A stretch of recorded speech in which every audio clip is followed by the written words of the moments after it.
Minsan subukan mo mag-undergo ng training ng gwardiya. Subukan mo magtrabaho bilang gwardiya para malaman mo kung gaano kahirap at gaano kahalaga ang propesyon na ito sa bansa. Na kahit minamaliit sila ng iba, pinipili nilang magpakatatag.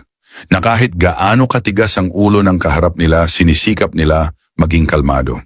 Na minsan nasa panganib ang buhay nila, mas pinipili nila iligtas ang buhay ng marami kaysa sa pansariling kaligtasan. Minsan kailangan sila ng pamilya nila, wala sila kasi nasa oras sila ng duty.